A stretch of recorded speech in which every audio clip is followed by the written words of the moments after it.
Hello everyone out there. Welcome back to yet another video. So, on this particular platform, we are going to discuss the topics of finance which will help students and those who are planning to build their careers in finance itself. So, in this video, we are going to discuss the difference between bills receivable and bills payable. So, let's get started.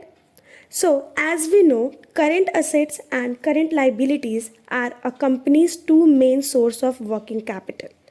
Current assets are those assets that can be quickly transformed into cash, whereas current liabilities are obligations that are immediately required for payment. A current asset called account receivable indicates the money the business expects to be paid in exchange for items provided to consumers or services rendered to them. On the other hand, accounts payable is a current liability account that appears as a liability on the firm's balance sheet and represents the money that the company owes its suppliers.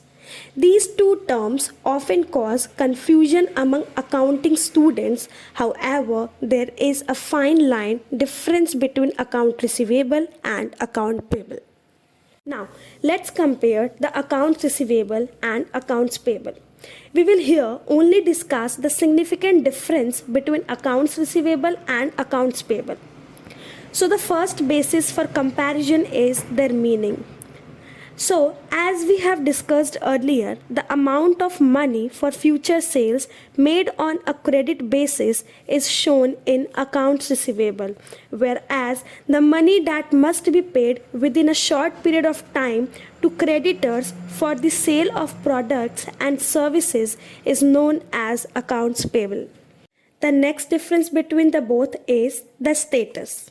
On the balance sheet, accounts receivable are listed under the heading current assets and accounts payable are listed under the heading current liabilities.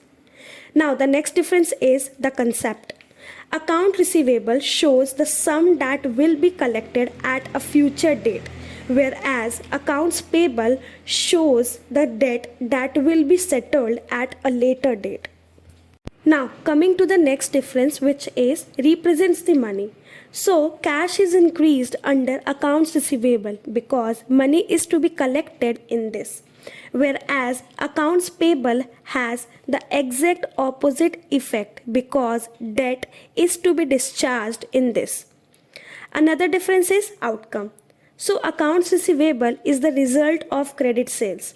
In contrast, accounts payable is the outcome of credit purchase. Now, moving on to the next difference, which is their components. So, bills receivable and debtors are the two main parts of the accounts receivable category. On the other hand, the two main key components of accounts payables are creditors and invoices payable. Now, at last, we are going to discuss the conclusion. So, as we all are aware that every coin has two aspects, and the same is the case with accounts receivable and accounts payable. If there are accounts receivable for a particular company, there will surely be accounts payable for some other company. Both of them are important for a company for its survival and smooth running. Full control over the accounts receivable and accounts payable should be there for efficient working capital management. So guys, this was all about the differences between accounts receivable and accounts payable. In the next video, we will be going to cover another interesting topic. So stay tuned with us. Thanks for watching and do not forget to like, subscribe and share the channel with your friends.